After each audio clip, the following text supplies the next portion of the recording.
Hello, everybody. Good evening.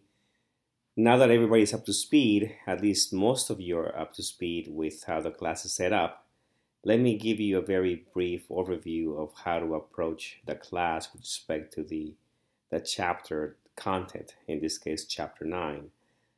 You're right now, obviously, in the Etudes course shell for our class. On the left side, you see the dashboard link, so I'll go to that. You see in this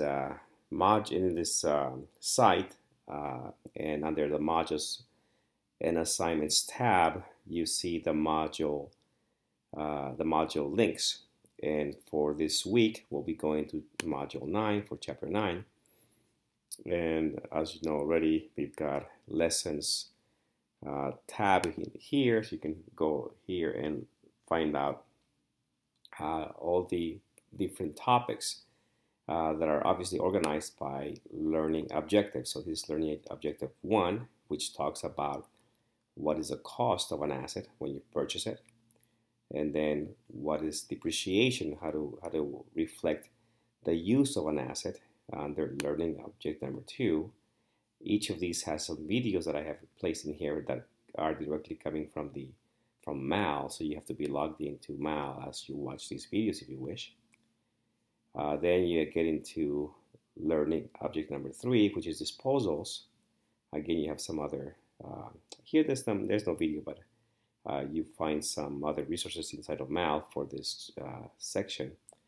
Then there's learning objectives number 4 and 5, which deal with natural resources and intangible assets, which basically are simpler topics. So most of the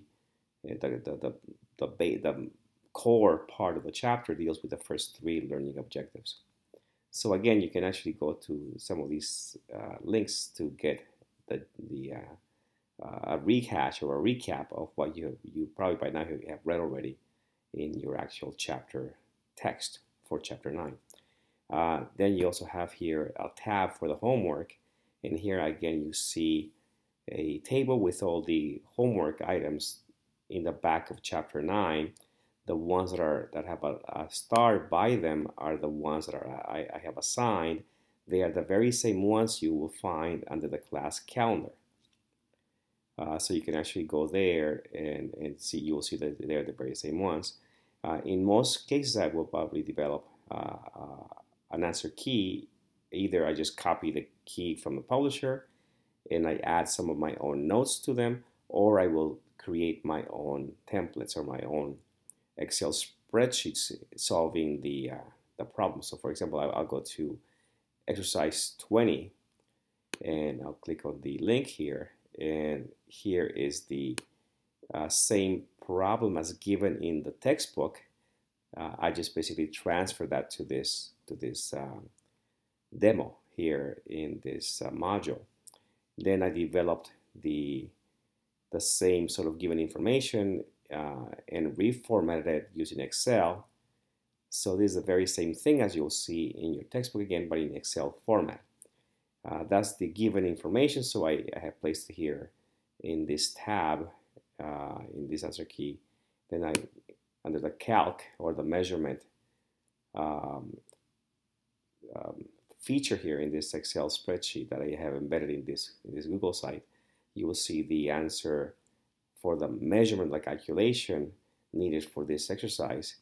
If you go to the record part, you'll see the answer in terms of the journal entry, and then also how it is reported in the income statement, the balance sheet, and even the statement on owner's equity and the statement of cash flow.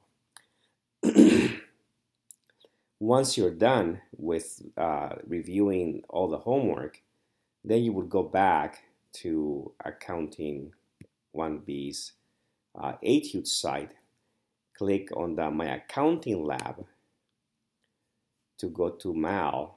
You would sign in, and once you're signed in, you go to our 1B MAL section, and under the homework, which is under assignments here in MAL, you would go there, go to homework 9, and in the case of 920, which is the one I just showed you in my module, you would click on that, and you will be getting from Mal a very similar problem, except that it will be a web type of problem within Mal. And so you would have to just solve that problem here. Now, if you learn how to solve it by reviewing my answer key or the answer key that is also placed under resources in H, which is the publisher's own key, which is not Excel, it's just Word document. It has the same information. So if you review either one of those keys, you would have learned how to solve the problem. So you come to Mal and you should be able to solve it. Now, if you still need more help, notice that on the right side of this, you have other resources. You can use the Help Me Solve This, that's demo docs example, or even the video again that relates to this problem. So there are other ways to still learn how to solve the problem. And as you know, all these homeworks and all these reading checks are unlimited tries and unlimited time up to the deadline. So check the class calendar for the deadline for each of these things. So I hope this was useful. Have fun. Take care. Bye-bye.